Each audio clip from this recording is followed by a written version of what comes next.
A very wonderful evening to one and all present here. I, Sneha R., President of Zest, the English Literary Society of the Department of English, Deen Dayal Upadhyay College, University of Delhi, am honored to have been given an opportunity to welcome you all to the session on Leaves of Fall with Amanjeet Kaur ma'am. Amanjeet Kaur ma'am has been an IPS officer since 2009. She has published a book of poetry titled Leaves of Fall, in which she describes herself as a daughter, a believer, a poet, a police officer by profession, and a human by nature. She was born in Punjab and lives in Assam. I, on behalf of Zest, am delighted to welcome Amanjeet Kaur ma'am to this session. It's indeed an honor that you took out time from your busy schedule and you came here to enlighten us all and mesmerize us with your poetry, ma'am. It means a lot. Thank you so much. Thank you, Sneha. It's an honor for me. I would like to warmly welcome our teacher in charge, Dr. Rohit P, and our other faculty members. I would like to welcome all the attendees of today's session. Before beginning the event, I would just like to inform you all that this session is being recorded and it will be posted on the Zest YouTube channel very soon. And you're required to maintain the discipline and decorum of the event. Without further ado, let us begin the session. I would now like to hand over the platform to Amanjeet ma'am. Ma'am, please. Thank you, Sneha. A very warm evening to all the guests, panelists of today's session. My special thanks to Professor Hemchand Jain of Deen Dayal Upadhyay College, Dr. Rohit, Dr. Lalit, and Sneha, president of the Zest Society of English Department. And here I would also like to thank Sushant, who's a colleague here in Assam, who's a student of Deen Dayal Upadhyay College and who actually kind of, made me do this session. He kind of inspired me that, ma'am, we should talk to the students. And it's indeed a very, very honored moment for me. As my introduction has been made by Sneha, I'm an IPS officer of 2009 batch. I'm born on Assam, Meghalaya cadre. I've been working here for last almost 10-11 years. I was born in Punjab, district Kapurthala. I was born and brought up in a rural setup. I come from a village, and I kind of feel that I'm one of those blessed person. I mean, as we come from various parts of the country, all the students who are present here today in the session, I'm sure everybody has struggled to reach wherever they are today, and they have a lot of dreams. So I was also one of those dreamers. I was born in one of the far corners of this country, and with the help of my parents, with the help of everybody, I could, reach wherever today I am. Since today, the session is about my book. And so I like to begin my talk with the poems, which I like to share with all of you. I don't really consider myself to be a poetess or anything. I think it's just along the journey of my life, whatever observations, whatever has come through my life and whatever I have experienced, I think poetry kind of adopted me. I just found a medium to express myself. And to begin to say how it began, how I started writing poetry, I think the first poem which I wrote was almost 10 years ago. I mean, it started here in Assam itself. And before that, I never wrote. I never really knew that I could write. I was a student. I was preparing for exams and I was doing a lot of other things, but I never wrote. And only after I joined my service, I think I found a medium to express myself. And I think we just discover ourselves, and this is how I discovered that I could write. So I'll start the book. Speaking about my book, Leaves of Fall. I mean, I have divided the book into 5 parts, basically, of of hope, of life, of loss, of love, and of her.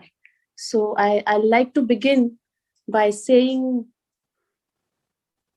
some of my poems, and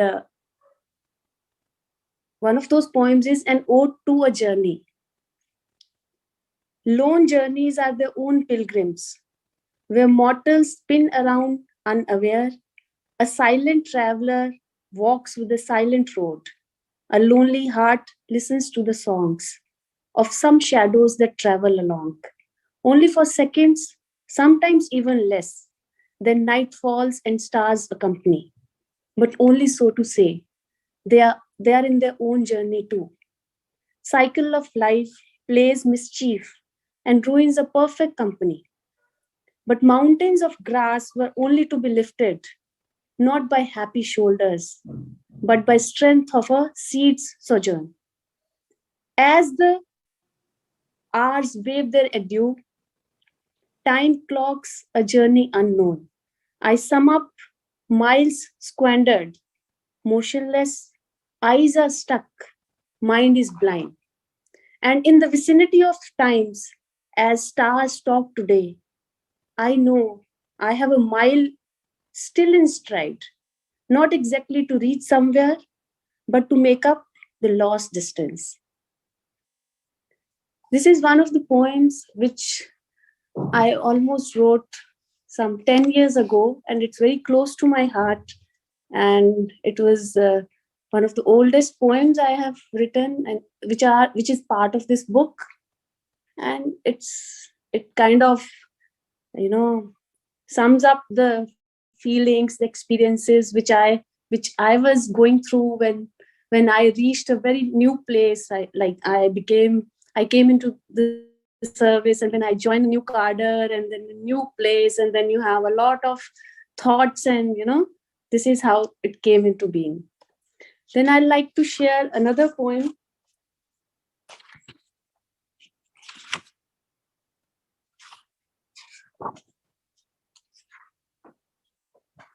I'm going through the book. I'm searching for the page, so just bear Because with me for a the book is second. filled with wonderful poems that you don't know which one to.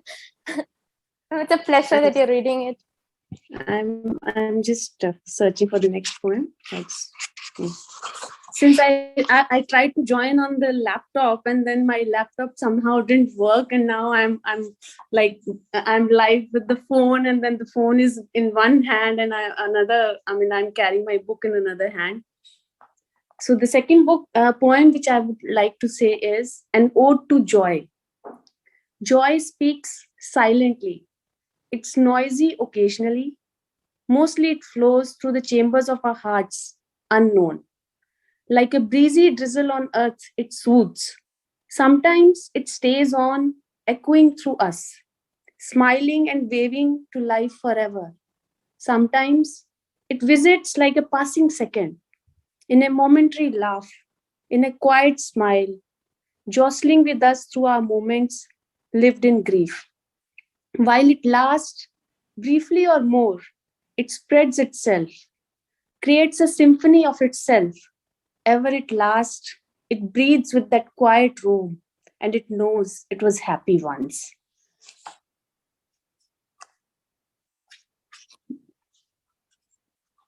And there's this another poem which I want to share with all the audience is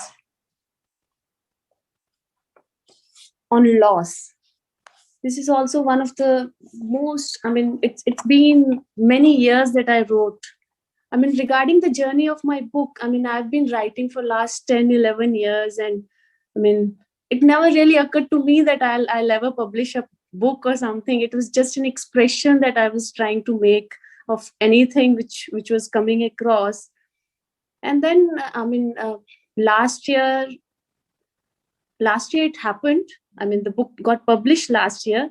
And then few years back, then I thought that probably I could go ahead and publish my poems and all.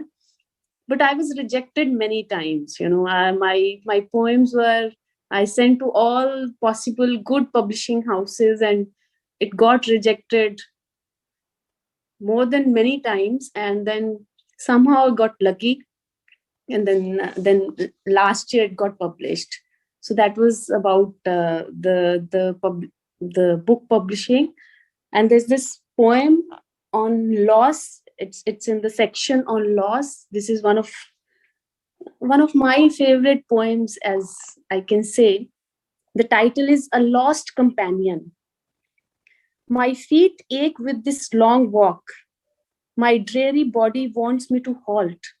And as I gather my breath, I see an old lady pass by. A tiny figure folded in a robe of black, slightly bent, old age it seems. And probably with all the life she had carried upon her, she doesn't look around at the life anymore. She's scared to rise up the sidewalks. It needs some strength to climb up and down these faulty sidewalks. She walks slow and fragile on the edges of this road, and I'm still.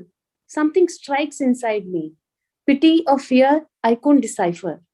She stops a few steps away, and as I would know, she's tired. She sits on the sidewalk. She knows she still has some miles to walk alone. And I wonder what she thinks. Her eyes are dry of dried up dreams, but life still seems to float in them, like a boat made of paper, sinking slowly as edges wither. I try, but I can't feel the ache of those feet. Cold on earth, bereft of a companion. There was one suggestion, that is, maybe we can pause and then ask people to ask questions and explanation of the poems. Yeah. That we can do. Even I was thinking that maybe some audience, somebody wants Yes, to ma'am. say something. Yeah. Ma'am, about that river, I mean, the river which is too tired. I mean, what was the inspiration behind that imagery of the river? I mean, I think it was in 2 poems back. The river, which one, I mean, which is too tired. You describe it as being tired. Yeah, I spoke to. This was an ode to journey, right? Yes, ma'am. The Yes, first ma'am. poem. No, I actually this is a poem which is like the river not too tired. That's what I didn't want to say. I'm like that, it's a journey which is continuing, and and the clock goes on, it doesn't stop, and I'm just lost, and I just want to know that where am I leading to, and where am I going, and what am I do henceforth. And then the thought occurs that we've probably, maybe I don't really have a lot of things to go further to, but then there's so many things which are left undone, which are which I've wasted, and I've probably I'm trying to make up that lost distance. So that's what I wanted to say in the poem. Yeah. Yes, ma'am. Much like, I mean, this is felt by people who want to crack exams. Even UPSC exams, while cracking, people might feel this. So it captures that. Probably, I think, yeah. Talking about my journey of UPSC, it's been I mean, as we all know that there's a lot of struggle which involves. Of course, once we achieve everything looks that okay, it was easily achievable. But the journey, when we are going through that process, and when we are going through that process, it is not easy, because it's not only the time of our life is very precious. We've just passed out, we have million dreams in our eyes, and we want to do something. Regarding me, I come from a family where we had our goals very set in the beginning. I come from a rural village in Punjab. My parents have never been to school. They've never been to school. They're farmers. They still stay in the village. And to tell you the story, uh, My father once told, we were like in the school, and we were all studying, and they were trying to do the best for us. So he used to say that, beta main aap logon ko sirf vidya de sakta hu. So if you can take that and be something, that's all I can give. And those words, they echo with me everywhere, that they actually gave us what was to be given. I come from a area where they wouldn't even send their daughters to school. So that was the kind of place where I was born. But I was very lucky. I had parents who actually had much. They had such vision. I sometimes feel that people, we have all the resources, we've all the good education sometimes, but we lack vision for our children, for our future. But they had it. So they wanted their children to become the best. So we also tried, we also made our effort, and kind of followed through on the aims which we decided. One became a doctor, one became an engineer, and then the classic middle class family where the third child aspires for UPSC. I actually had physics, chemistry, maths when I was doing class 10 and 11, 11 and 12. And then I left that, and then I joined humanities. I took economics, and maths, of course, I continued. I also did a bit of English. And so while I was preparing, I had million thoughts. I would sometimes be so uncertain that whether I'm going to make it or not. I completed my post graduation in economics, and I started preparing. And preparation itself takes a long time. It's like you have to cover the syllabus and all. So it takes a year and a half preparing. So in that time, I used to be so uncertain that what if I don't clear? Every time the prelims happened first time, and I would be like, what if I don't clear the prelims? Again the whole process will start, and again the whole year I'll have to go through. And then somehow I'll blame all of it on my brother. And because when uh, I was in class 12, they didn't even let me fill those BTech ka entrance ka exams. They say that she'll get she'll get through this exam, and then she'll go become do BTech and start working, and she'll not go for UPSC. So that's how I would I would blame the whole thing on my brother, that they are working, they're earning, and look at me, my life is so uncertain and all. But all said and done, the kind of rock support which I had as a family, that's, I think, one of the things. And I think one of the most important thing which I think as a student, as somebody who had aspired to be something, was that I kind of, it was hard work. Nothing comes without hard work, and there has to be a focus, that this is what I'm going to be. It's going to be difficult. And but at the same time, I would always feel, I'd see that I am entrance and all those MBAs and all, they used to feel, I used to feel that this was scary. What if I don't get through UPSC? I can't, the only exam I can crack is UPSC. There is a set syllabus, there is I have a bent of my mind, and then what if I don't care? But I think perseverance and a belief in yourself, you have to have faith. I think all those who actually do something in life, it's the belief. They say about the sports person, the greatest sports person on the earth, the tennis players and all, it's not that they differ in stamina or something on a large scale. It's the mental strength which they carry, and that's what makes the difference, I guess. Yeah. Yes, ma'am, much. I can, when you told about the rural setting in which you grew up, I got reminded of Wordsworth, who said that in the prelude to lyrical ballads, how the ones in the rural areas are closer to the nature, because of which poetry would flow more naturally. So, ma'am, I think even that setup of you growing up influenced your poetry, right, ma'am? Writing. Ma'am, are you facing an issue? I think ma'am is facing a network issue. Until then, you can please drop your questions in the chat box.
Ma'am?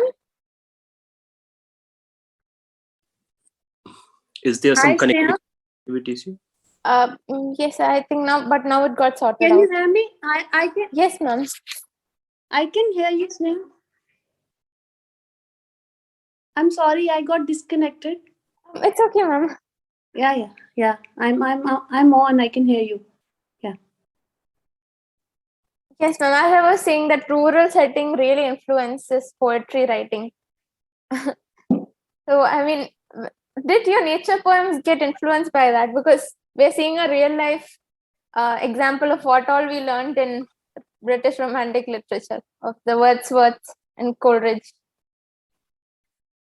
Yeah, I think so. I mean, there is a lot of nature in my poems because one, I've lived in a village for a very long time as a growing up child, and plus I'm also in Assam, and Assam is abundant with natural beauty. That's also one of the reasons, probably, that there's a nature, the streak of nature, and there's this continuity which comes in my poems, and it actually makes, I mean, I feel closer to nature being here.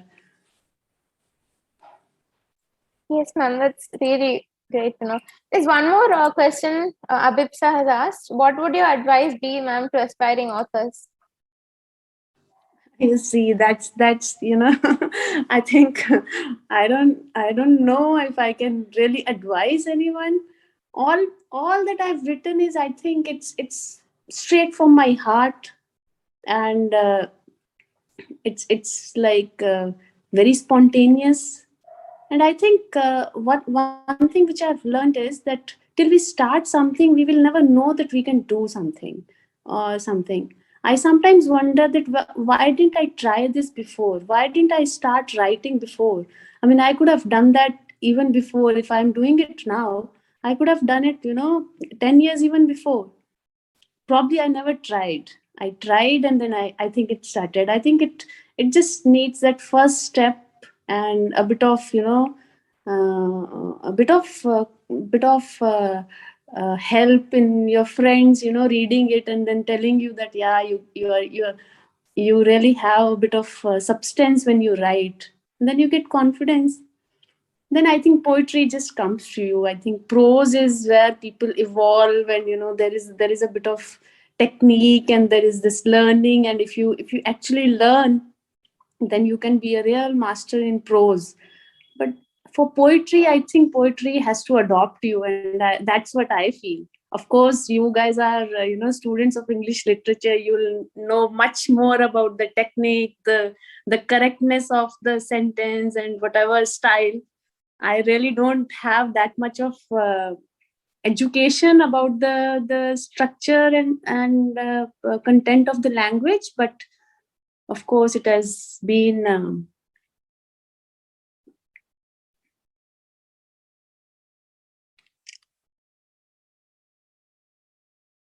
Yeah, of course. I mean, I think I just started and it has happened. That's my advice, is that we should try. I mean, without trying, without starting something, if you have a pen and a paper, I think you should write, and probably you'll know, and with over a period of time, probably it'll become good. Yeah. There's another question by Dr. Ankita. She's asking, hello, Amanjeet ma'am. I'm so mesmerized by your aura and also the gentle, but at the same time, so deep meaning poetries. My question is that how are you so subtle, soft-spoken and gentle? Because as an IPS officer, where you need to be tough mentally more than physically. Yeah. Hi, Ankita. It's I mean, pleasure knowing that you found my poetry to be good. Regarding my personality, I think it works the best. They do say that you have to be you have to show the toughness and all that stuff with uniform. There's this personality comes with your uniform. When I wear uniform, I think uniform also adopts me, and wherever I have to be tough, I'm tough. But at the same time, this I mean, you have to deal with people. At the end of the day, a police officer deals with the problems of the people. We actually deal with human beings. The whole police force is human beings, because the police officer on the ground also is a human being, and they also are people. And then the problems which we deal with, they are also human problems. And if you are sensitive, if you give them a good hearing, you listen, and if you can give them a patient hearing and say things which can actually help them, half of the problem is solved. They say that doctor, when you go to a doctor, and half of the time, if the doctor tells you, assures you in a better way that there's no problem, so the patient feels half cured. So the same thing when a person comes to a police officer, if we give them a patient hearing, and I think that's how I have seen at my work, that if we meet people, if we can actually give them, because police has this image in our country. I mean, police is so unapproachable in our country. Let alone meeting an IPS officer in their chamber. I think meeting even the junior most person and getting a bit of hearing from them in the police station itself is sometimes very, very hard. So I think, and then again, you are a person of your environment, your own social upbringing. So it's like, probably a lot to do with the kind of people I was born with, the values which they gave me, that that's how you develop as a person. And I'm trying to improve myself every day. And of course, the police has to have both the faces. When it demands to be tough, then you have to be tough. But most of the time, it doesn't have to be, uptight and, all that thing. If you can smile around, I think it makes you much more human. That's why I've said that I'm human by nature, though I'm police officer by profession. Yeah. That is a very good. I was wondering that those lines in the front of your book. They can't be coincidental. This is amazing perspective, ma'am. Thank you. So should we proceed to the next poem, or? Yeah, I'd like to. I'd like to say one of the poems.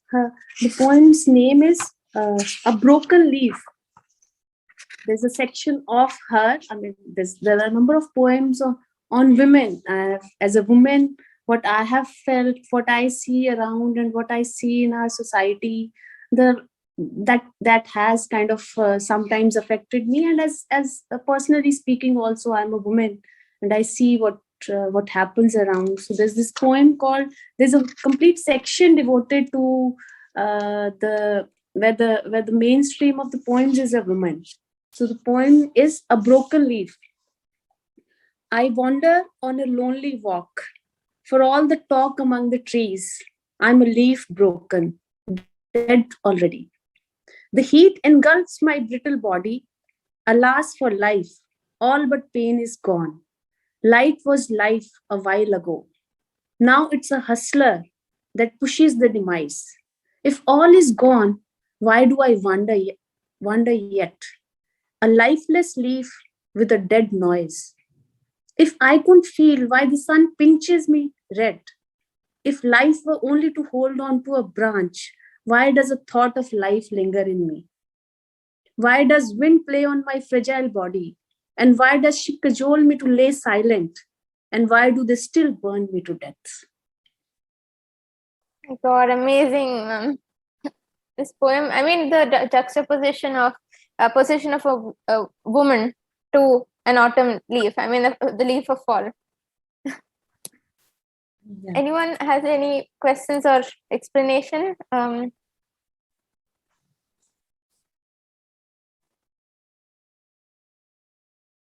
Yeah, I think everyone was mesmerized by the poem.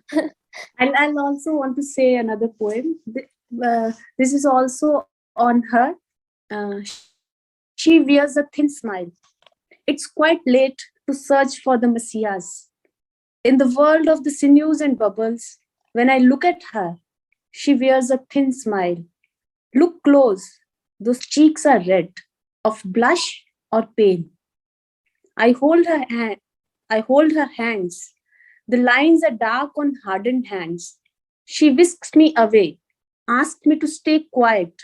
Couldn't I look beyond the visible lines? She watches me fold my hands around her. Does she say anything? Or is she quietly timid in the fold? Or her wishes got a life? I won't know, just like she won't. Is there a stain to identity or to just exist? And I'm here, vouching for her in piety or belief. Her voice is as slender as rain on the grass, falling gently on earth. In my story, seldom did she cry. When they took her away, she just uttered a word I couldn't hear. God, ma'am, the conclusion, a word I couldn't hear. Oh my God. So this is also, I mean, I think it's there's no story behind it as such, but there are many stories behind a single poem which I felt as a police officer, as a woman, and I think all the women sitting here in the panel and the students, I think they can actually understand that where the poem comes from and what it wants to say, and then there is another poem. This is also on her, which I would like to say. Forever my credence. Didn't you owe me for your vice? A dime, they say, is a worthy price. But million lives won't suffice for when you rolled me like a dice. Were I a bet with a name? Or did you lose me in a man's game? The generous king could be so lame. Perhaps you didn't know the strength of a dame. The group of wise stayed quiet while the rules were written all in white. Centuries couldn't forgive the silence, and the war cry is forever my credence. Amazing poem, ma'am. Yeah. Everyone, please drop your questions in the chat box. I'm sure you're mesmerized as well as you have a lot of. Yeah, Disha has. Ma'am, may I allow Disha to speak? Yeah, please. I'd like to hear from everyone. Yeah. Disha, I've allowed you to speak. You may unmute yourself.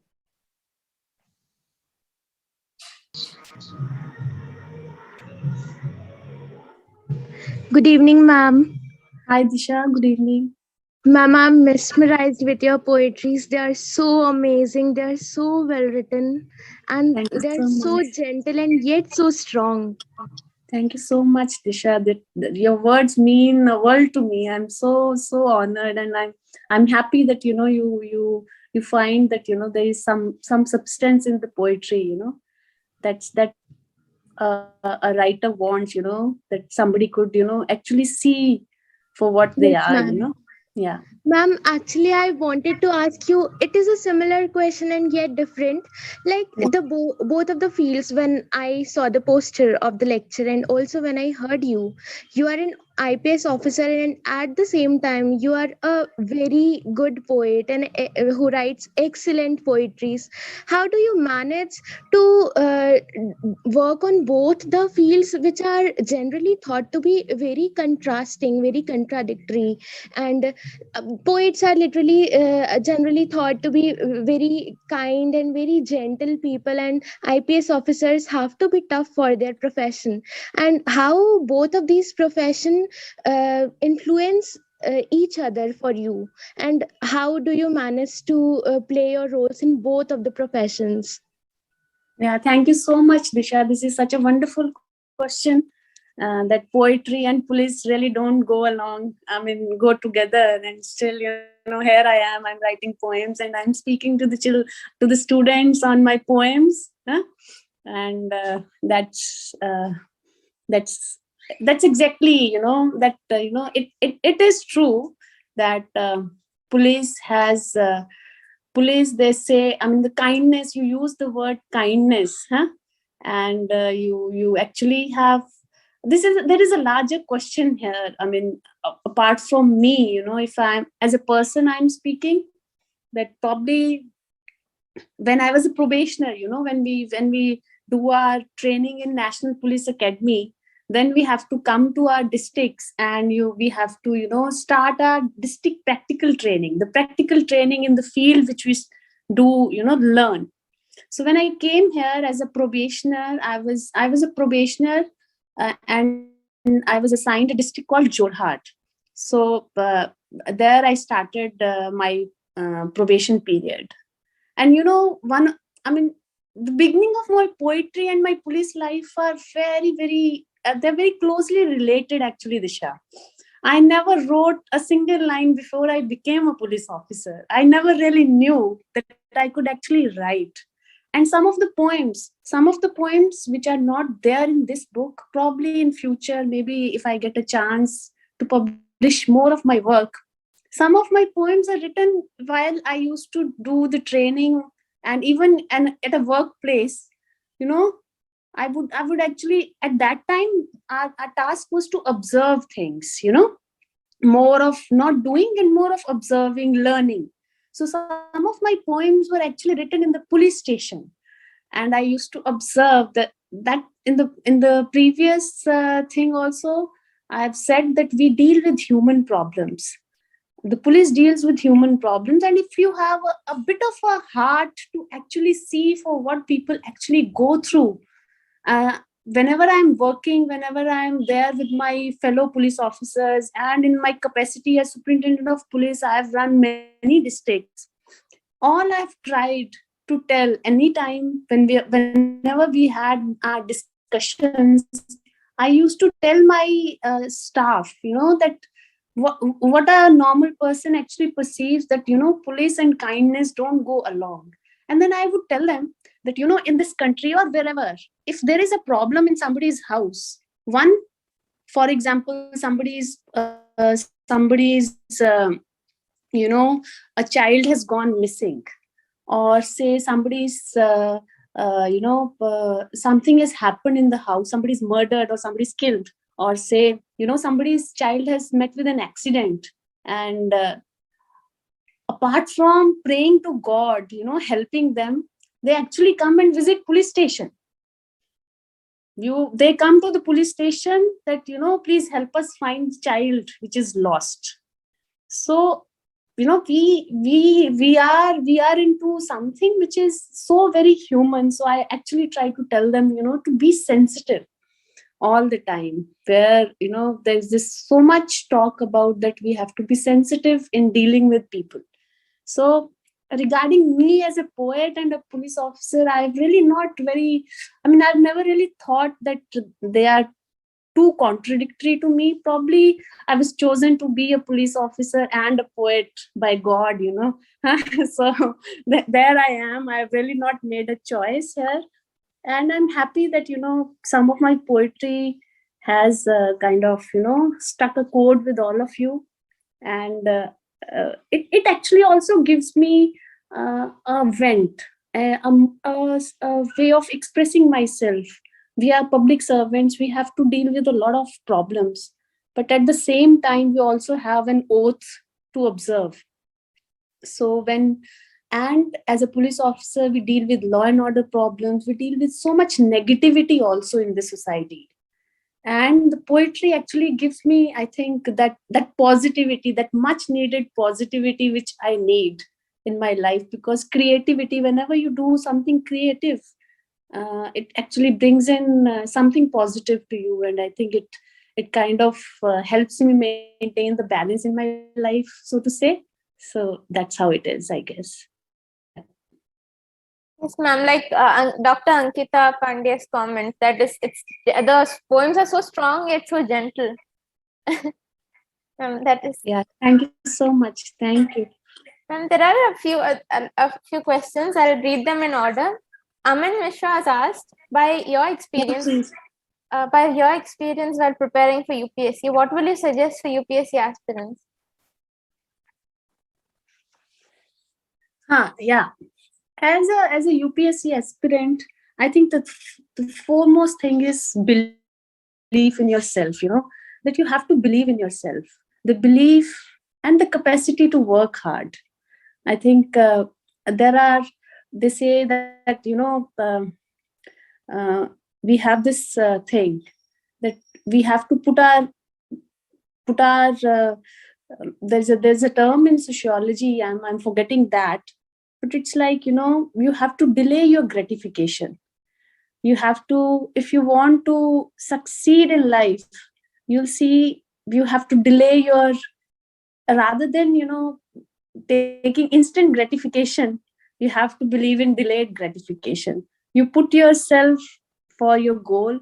There's so much competition now, and over the years, a lot of the competition is getting tougher and tougher and tougher. And sometimes because there is a lot of variation in the kind of education system in our country, so some people have an inherent advantage over the others. So that's also the reality which we have to live with. But at the same time, I feel it is the hard work. There is no other thing. I think it is only the hard work and the inherent belief inside. I tell you, when I've come from a rural area, there was a time when I couldn't even speak English. English is only by learning, by doing, kind of a thing, which I think, because though we study in schools, English medium schools, or in colleges and all, but the spoken language comes only online. We read and write and everything. So that I mean, sometimes we suffer from that kind of a lack of confidence, that see, that person is so good and I'm not good enough. Probably that person has studied in such a good college, and somebody's from LSR, somebody's from Doon, somebody's from something, and I'm from some, I don't know, some from some corner of the earth's college or school. And how do I compete with these people? And I think the whole story ends with the thing that it is your own belief. Have faith in yourself. Hard work pays, nothing else pays. Of course, some people have a bit of advantage, but then hard work and perseverance, and ability to persevere for a very long time. Some of the finest people don't get through. And sometimes somebody we never imagined that that person, because while we were preparing, there were some people we would think that they are going to get through. Yeah, they are so brilliant and they're so good, they know everything on the earth, and look at us. But I think we could make it and some of them couldn't make it.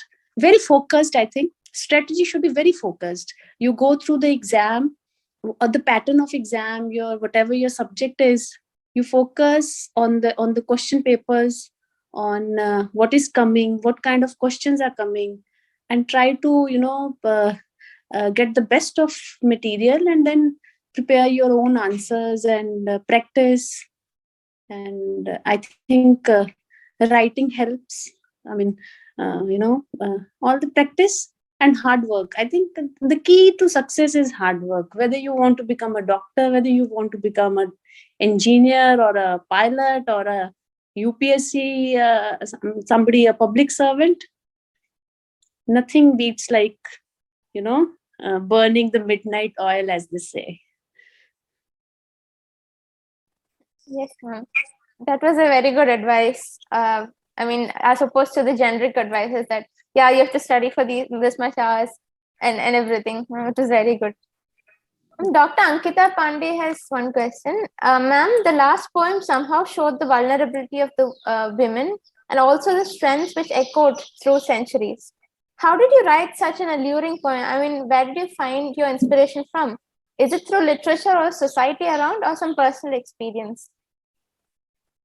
Yeah, I think most of my poems are from the societal experience, and some of them are also from the personal experience. Of course, I'm also a woman. I've also gone through the same tribulations, which every other woman. You guys are all sitting in North India, and at the harm of offending a lot of our male colleagues. Women still have a lot of hard time.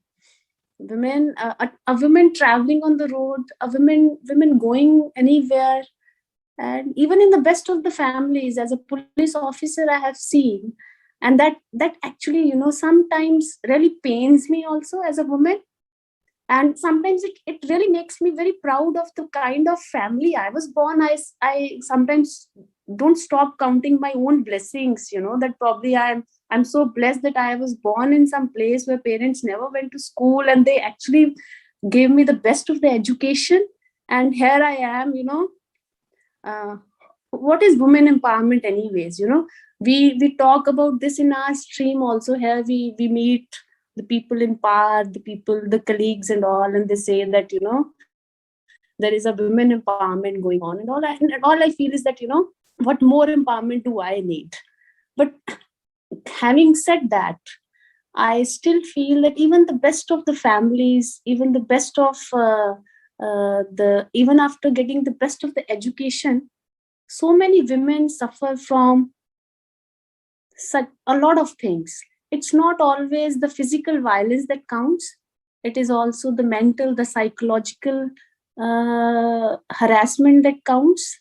And at the same time, I'm a police officer, and I know that at so many levels, even when a woman wants to come and register their complaints, they really are these complaints and all are washed away as these are family problems and all.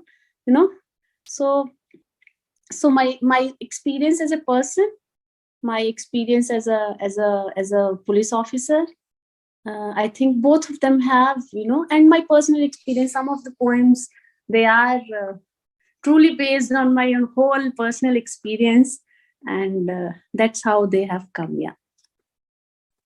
Thank you, ma'am. And Sushant sir has posted a question. Ma'am, do you have a favorite author or poet? Because at times reading good content itself inspires one to write. How much does this connect with you?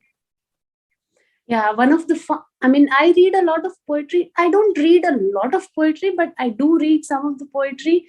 I read in all the languages, and Pablo Neruda is one of my favorite poets. The poetry he writes, it really, it's beyond anything. I mean, the it just strikes so much chord with my heart and with everything. And there are a lot of books I've read. There's a book of questions which is written, and that's, I think, it's not a very a big book, but I really like that book, a book of questions, which Pablo Neruda has written. And of course, I do read a lot of poetry. Emily Dickinson is also one of my favorite poets. She writes very, very eloquent poems. I mean, I wish I could write even one poem in my whole lifetime, which would, make me worthy of saying that, yeah, I've read some of her work. Yeah.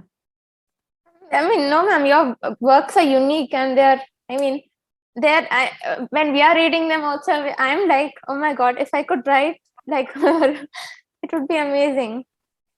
Ma'am, and I saw, and that brook, the river comment reminds me of Tennyson, who wrote, "For men may come and men may go, but I'll go on forever." I mean, about the brook. Yeah, lovely. Yeah. I Uh, think I'd like to read. Do we have time? No, we have yes, time. ma'am, we have. Yeah. So this is. So I'd like to read the last poem in my book. It's to a father from daughter, and this is also one of the poems which is very close to my heart. And it goes like this: I won't know the sound of music if it weren't for those tunes of yesterday when you played them near me with devotion. I won't know the whispers of truth if it weren't for your story of how a penny turned into gold with a man's hands in the toil. I won't know the warmth of love if it weren't for your heart, what it knew without knowing, what love's faith could find without seeing. I won't know the compassion if it weren't for your soul's prowess to inflict relief to the pain of a dying man with a prayer. So Totally this is wonderful tribute. Thank you so much. This is one of the, and there's a story in this poem which I want to share with all the students out here. I mean, everybody's here. So I come from a village. My father is a farmer. My mother is more of a farmer. My father had some learning in Unani medicine. So he's also a Unani medicine practitioner. So then we were there, we live in village and all. So there's this another my father had some small shop where he could, practice his Unani medicine.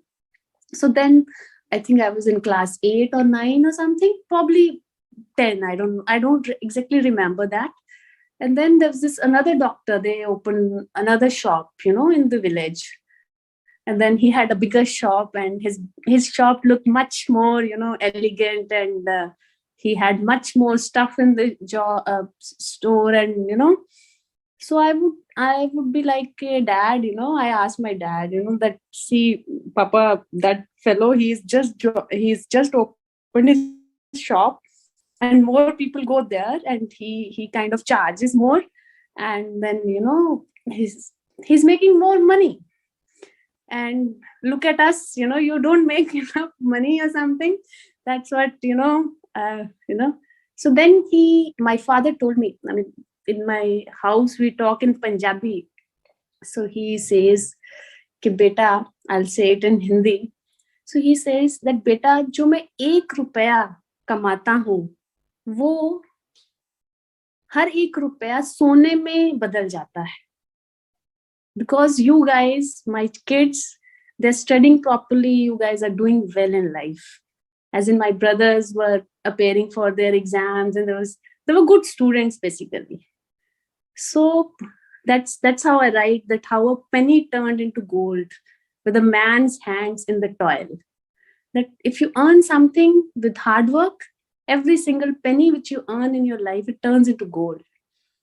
So that's a lesson I have learned, and that's what I've written in the poem also, that it is for him that I've learned these whispers of truth in my life. Yeah.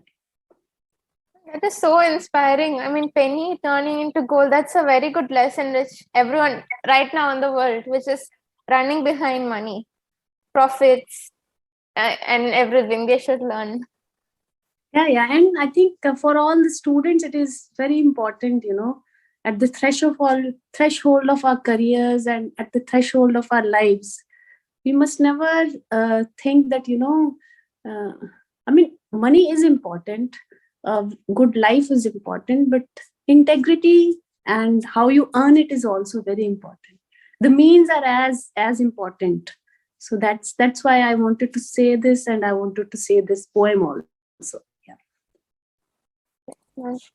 And there's one question related to UPSC. So it's from Swati.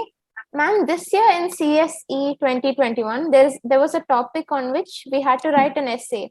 The topic was, your perception of me is a reflection of you. My reaction to you is an awareness of me. So what we can write on these kinds of topics, these type of essays are very confusing. What are your thoughts about it? Yeah, I mean, it is very difficult sometimes, first, to understand the very topic, and then, interpret it correctly, and then, write it.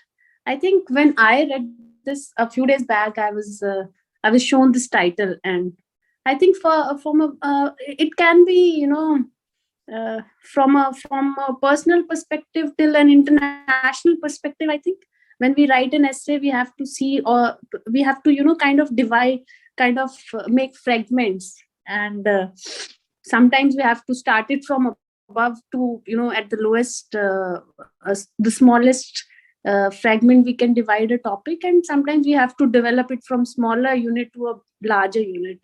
So I think in essay writing, it's one is your own way of interpreting things, what you see in those topic, and then of course you start, maybe it can very much start from a women's perspective also, that what you see is you see, but what I am is I am. And it can go on till an international perspective of nations, and national theories and whatever. I mean, there's no end to interpreting a theme. So, and of course, a lot of reading and a lot of writing. I think in essay, your writing skills are very, very important. And these days, I think when we were writing UPSC, we used to have only one essay, but these days, I think there are two essays which you have to write, and it actually, it's more scoring, that when you write two things and then less words. So I think that's my perspective on it. Yeah. Thank you, ma'am. Ma'am, Abhimanyu Mishra has asked, hello, ma'am, as you are an IPS officer, how are you managing all these things together? One second, is you able to how are you able to cooperate with the politicians? Ma'am, sometimes you have to offer goose for some work. I don't know. That's a phrase. Yeah. It's a very pertinent question which is asked. See, the thing is, the society relates with you the way you relate with the society, and we are all part of a system, a society. So when he talks about the one thing, that how do I cope up with my creative work and my professional work, I think there is no it's not that I have to leave my professional work to do my creative work. My professional life goes on, and creative part is just my personal space which I have created for myself, and it doesn't really take a lot of time. It's sometimes the poetry occurs to you, and most of the days it doesn't occur to you because you're so busy. And when it happens, then you write, and that's how it is. They are not disjointed. And as far as my dealing with the politicians, and if I have to give something to get my work done, yeah, I think it has never happened that way. The politicians also deal with you the way, I mean, they know you. I mean, it's like in life, if you don't compromise on your principles, then nobody really forces you to compromise on your principles anyways. So it's our own personal choices that reflect in our behavior. So it has never come to an instance where we had to do something which is incorrect. But at the same time, we have to take decisions, and we have to take decisions in the larger interest of the society, and we have to sometimes take tough decisions. So that's also part of the job. And I really never had to pay anything for anything in my life, right from as a student till today. So that hasn't happened, huh? Thank God there is still a system of meritocracy in this country. I sometimes, we see a lot of negativity, we condemn our system, but at the same time, I feel that this is the only country where, on the basis of your sheer effort, one can be, an IAS or IPS or an IFS. There is a system of meritocracy. How could you ever think that a girl like me, or anybody for that matter, who's come from a very humble background and become an IPS officer? To sheer hard work. And most of us get into medical colleges on the basis of our hard work. Most of us get into IITs and IIMs because of our hard work. So there is a system of meritocracy in this country, and nobody really stops you from achieving that in your life. Yeah. Thank you, ma'am. Any more questions, anyone? Among the panelists as well. You may unmute yourself. Muskan? Yeah. I have a question. Am I audible? Yes, you are. Ma'am, I wanted to ask, does writing always come easy to you? Like, is there a time where you hit a writer's block? And if yes, how do you deal with that? Yeah, Muskan. What happens Ma'am, that with was me is Nidhi. Muskan, yeah. Muskan okay, she's Nidhi. All right, okay. Yeah, sorry, huh? So, Nidhi, yeah, it does happen that there are the months together when you can't really write anything, huh? And sometimes it is because you are not thinking anything. Sometimes a thought comes and it just goes away. I think the most important thing, when a thought comes, you write it down and work on it. With me, what happens is, if a thought comes, if I write, I finish it. And if a thought comes and I don't write, then it just goes away. I forget about it. I just can't recall it. That's how it happens. I think it is very important that if you are like sincere about writing, so whenever a thought comes, you write it. And even if you can't write it, complete it, finish it at that time, but a thought must be put it into words and black and white so that it stays, whether on a phone or a piece of paper, because it just comes and goes, I think, huh? And writer's block, I have a lot of writer's block. For lengths together, I don't write. Sometimes I feel that if I were not that lazy, I could write even better and I could write more, so that's how it is. Yeah. And then of course there's a period where you feel you want to write something, then you write something. Yeah, it does happen. It is like, it's a kind of. Ma'am, has it ever happened that you have a thought but you cannot exactly find the right words for it? What has happened is that I have a thought, and then when I thought about it in the first instance, I kind of thought it in a different perspective. And then when I started writing it, it turned out to be a completely different thing. So that has happened. And regarding not finding words, yeah, that happens a lot of time, that you can't really, sometimes you want, but in poetry, I think what is my strength is, I think I'm very spontaneous. If I feel that, if I get a feel of something, then I write it, and whatever I write it, I kind of try to finish it. Maybe later here or there I can change it, but more often than not, it is a very spontaneous expression of the thing. Yeah. Thank you, ma'am. Thank you. Muskan, you had raised your hands. Yes, I hope I'm audible.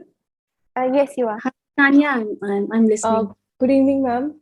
First of all, you have written amazing poems. Like, it was really amazing, and I was literally like, I was in that depth. I mean, I could feel the depthness in your words and in your lines. So it was amazing and it was inspiring at the same time.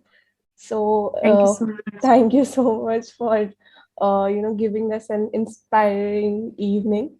And Thank my you. question is, my question is like how your journey has been, like both as a writer and as an IPS officer. I mean, as in terms of woman, like as a woman, how it has been. Like, what's your Yeah. thought on that? Yeah. Thank you, Muskan. Thank you for asking me that. Yeah, the story doesn't really end with that I'm an IPS officer. I'm also a woman, and I'm in a service which is mostly a male dominated service. Anything where the women are coming, but very less in number still. So yeah, of course you have as a poet. I think it's an ongoing journey. I hope that life gives me more opportunity to write better and more.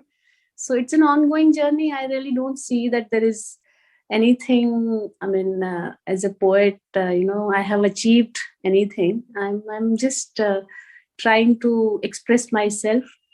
And as a police officer, as a woman, one thing is that as a woman,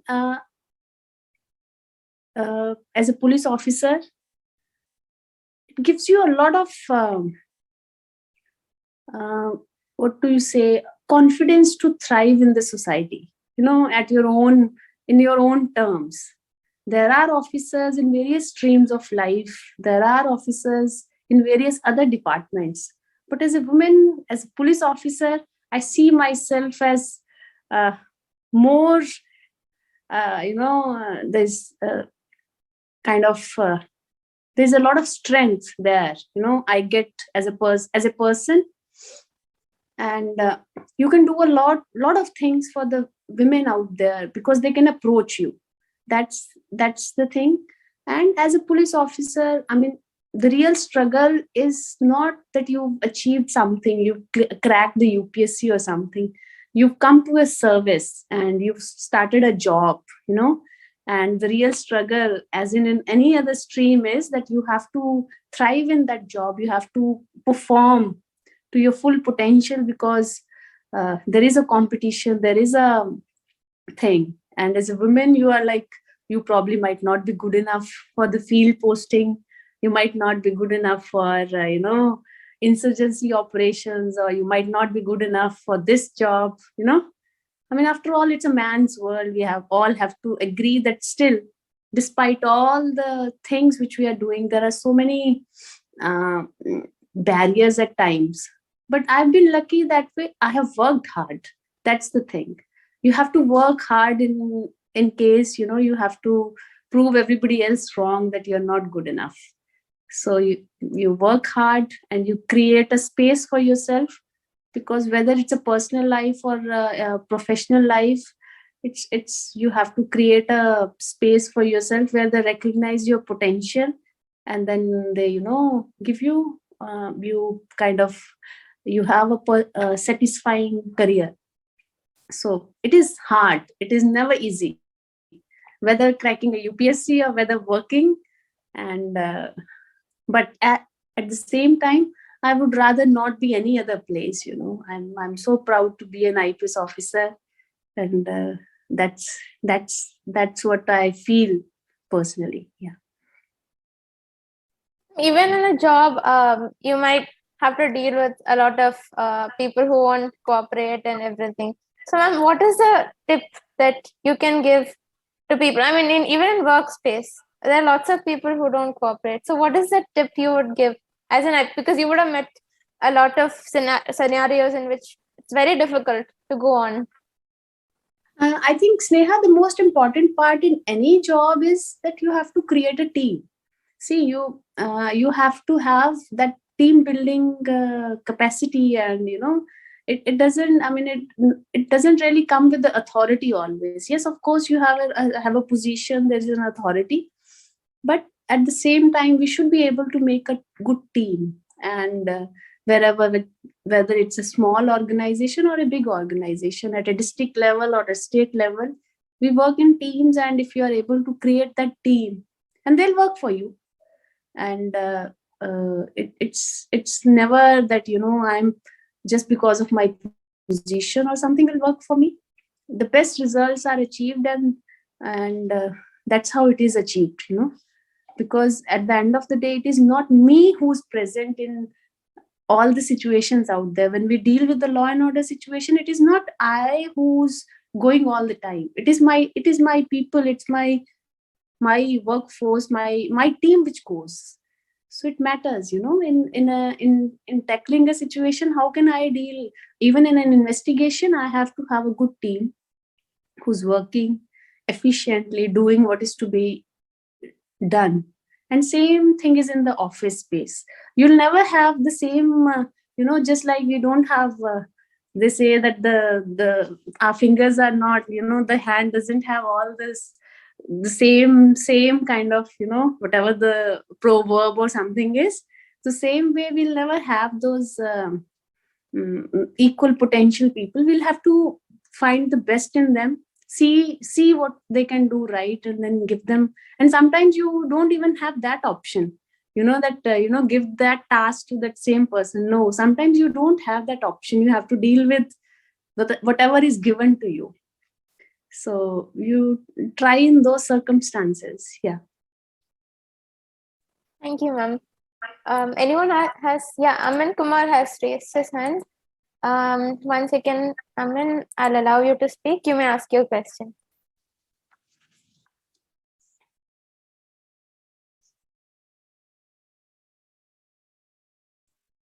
Until Aman unmutes himself, there's one more question from Abhimanyu Mishra. Ma'am, how does it feel to be an IPS, and what changes have occurred in your life after getting such a designation? It feels great to be an IPS officer. I mean, it's a great feeling to be wearing the uniform, to be recognized. I mean, the uniform gives you a different identity. You're seen from far away. You don't really need anybody to tell, that who's who. So that's the thing. The life changes. Life has its own struggles, just like any other place. We also have our own. The service gives you a lot of prestige, a lot of a lot of other things comes, But then, of course, the life has its own struggles. Even as an IPS officer or as anyone, you have professional struggles. You have to deal with your life. So it's the same, but at the same time, it's much easier at a personal level. Gives you a lot of prestige, lot of recognition in the society. Thank you, ma'am. So we'll just take one last question from Aman, and then we're done. Aman, you may please ask your question. Yes, good morning, ma'am. Good evening, ma'am. Yeah, Aman, good evening. Ma'am, I have a question, and I want to you. What is the difference between a IPS officer and a simple man? Which inspiring that a bachelor student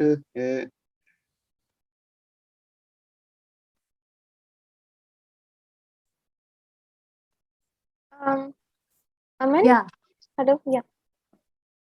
Yeah, I could get a part of the question, that what is the difference between an IPS officer and a common man, and how should it inspire the common student to work on that? Did I get the question right? Yeah, Hannah? Yes, ma'am. Yeah, I mean, see, I don't know. I mean, it's very hard to say, Of course, there is a difference in the terms, IPS office is there's a lot of, a lot of wherewithal to get your things done. Probably in that sense, you wanted to ask me that question, that a common person struggles, and the IPS officers and all have a lot of this thing. But I I think it is about the kind of work which we do, which differentiates us from any other job. We deal with a lot of it's something to deal with the whole society as a whole, the problems, whether so it's the nature of work is different. The visibility is more for police.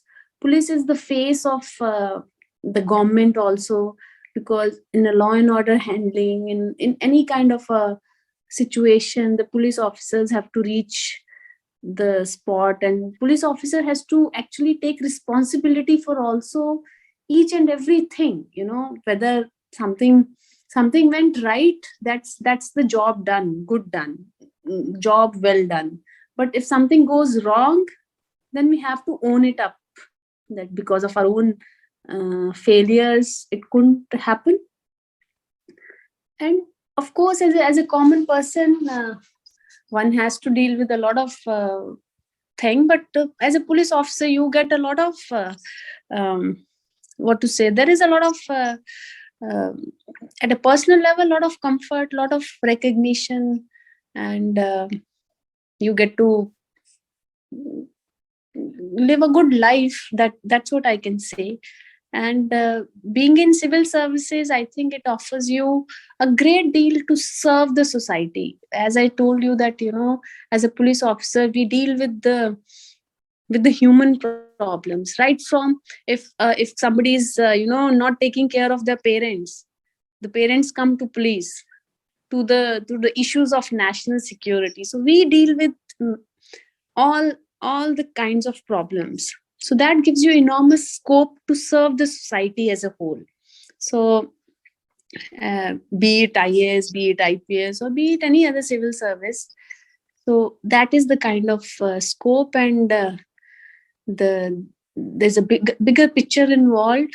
And so that's I think kind of inspired me also to go for UPSC. One, that UPSC has its own aura. You hear and people do UPSC, that's one thing, and of course gives you a huge amount of scope to work for the society as a whole. Yeah. Yes, ma'am. Thanks, ma'am. Thank you, ma'am. I'm afraid we'll have to close the question and answer session because we are running out of time. So I would now like to invite Dr. Lalit Kumar to give the closing remarks.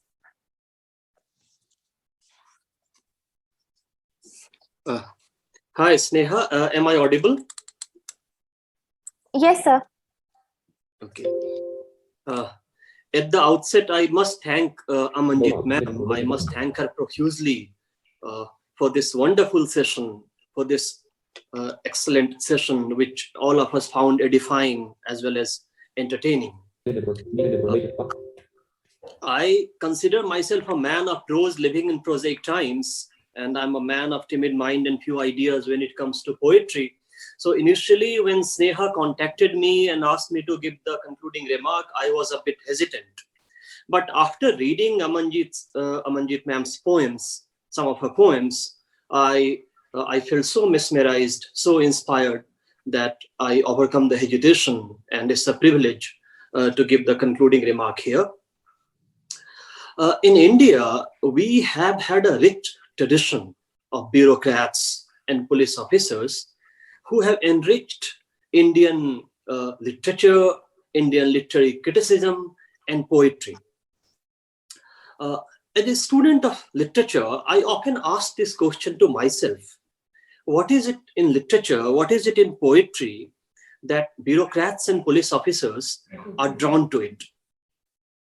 And as I said, the tradition is pretty long, going back to pre-independent times, beginning from George Abraham Grierson to Jagdish Chandra Mathur, J.P. Das, and in recent times K.N. Daruwala. And there's a strong similarity between Daruwala and Amanjeet ma'am, because both of them are IPS officers. And Daruwala too, like Amanjeet ma'am, had studied at Punjab University. It's a different matter though that Punjab University is in Pakistan now.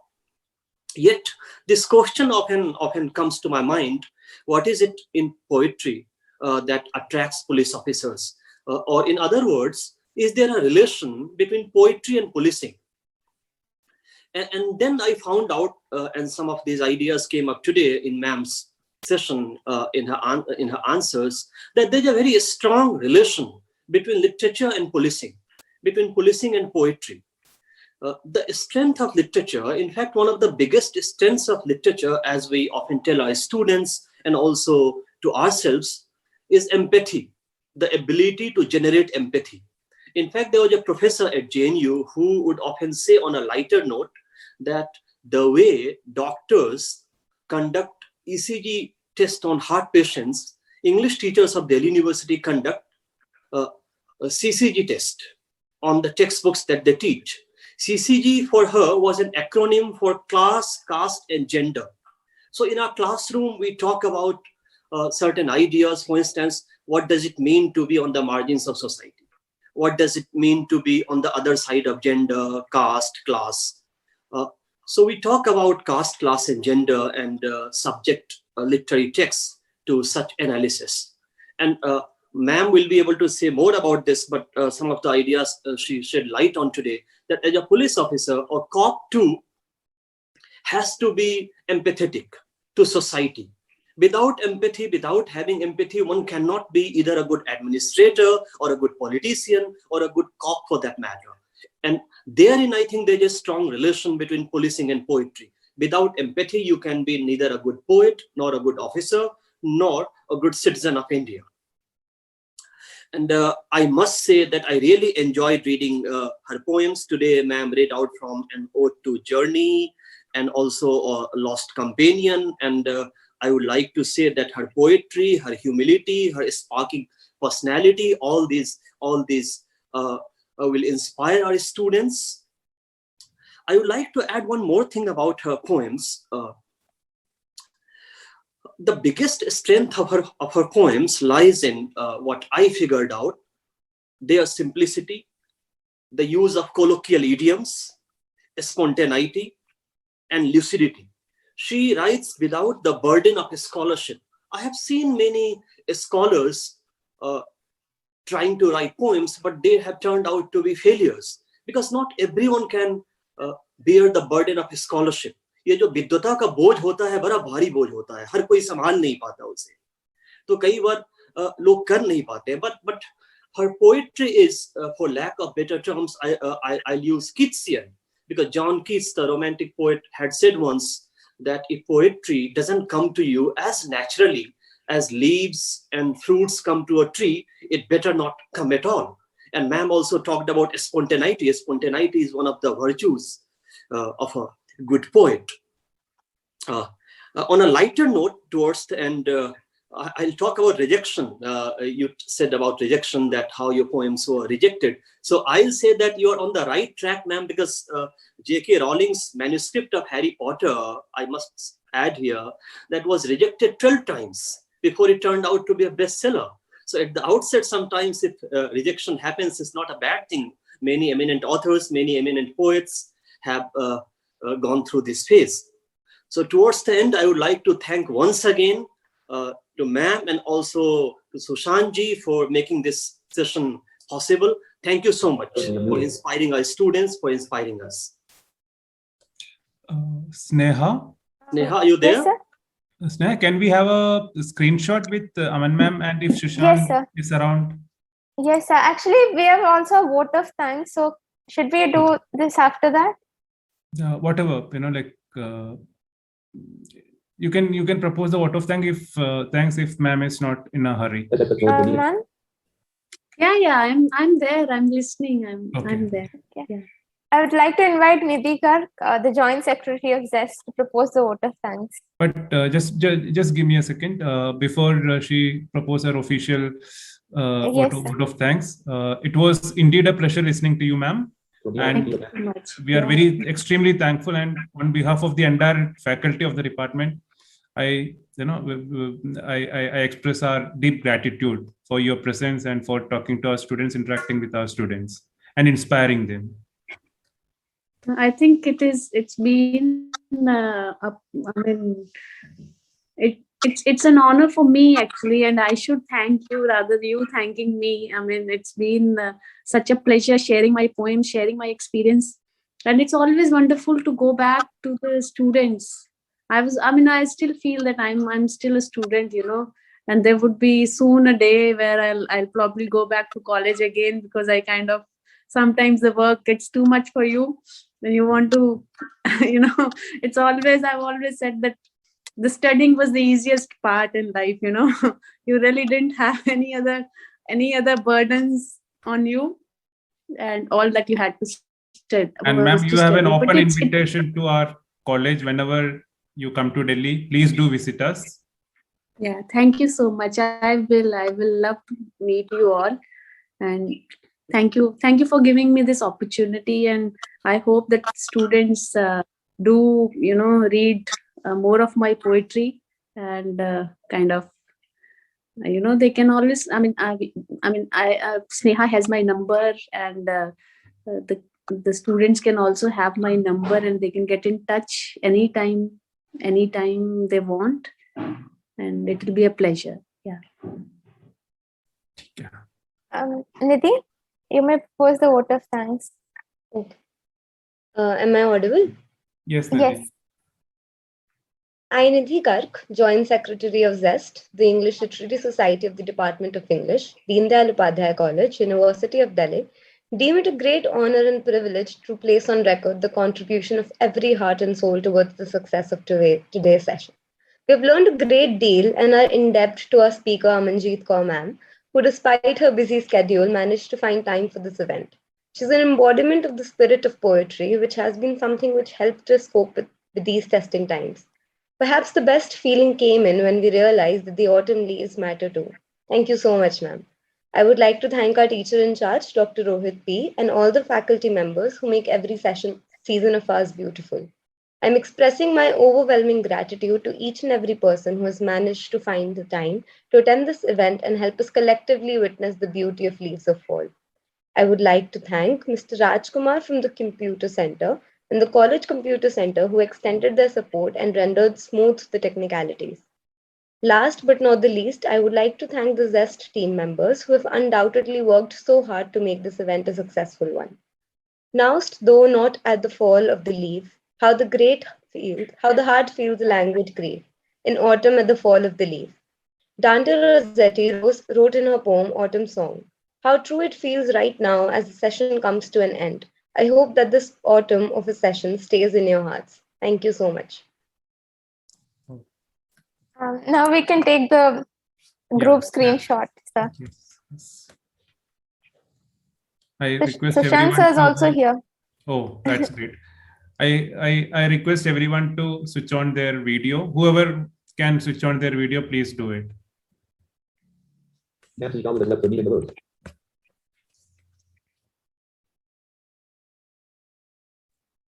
So I'll just take the screenshot as well. Sir, you aren't visible. Rohit, sir. I am not visible. Sorry. How about now? Yes, sir. Now you're visible. Yes, you are. Okay, all right. Okay, so I'll just take it. Everyone say cheese.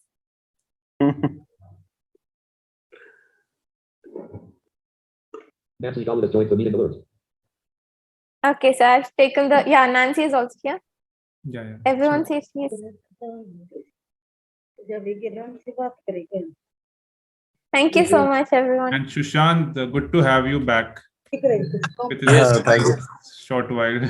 Welcome. Thank you so much, sir. I was there throughout the session, but I had my own apprehensions about joining it. And since ma'am was also there, so I was just listening very intently, and very productive sessions. Thank you so much for bringing. Right, sir. Thank you to you as well, sir. Yes, thanks to you, we could organize this wonderful event. Right, sir. Thank you, sir. And please, give the details of ma'am's poetry collection so that we can order one for the library. Yeah. Okay, sir. Right. Yes, we'll order it for a library. We'll do that. All right, sir. Thank you, Sneha. Thank you all the students. Thank you, Rajkumar. वो है क्या राजकुमार?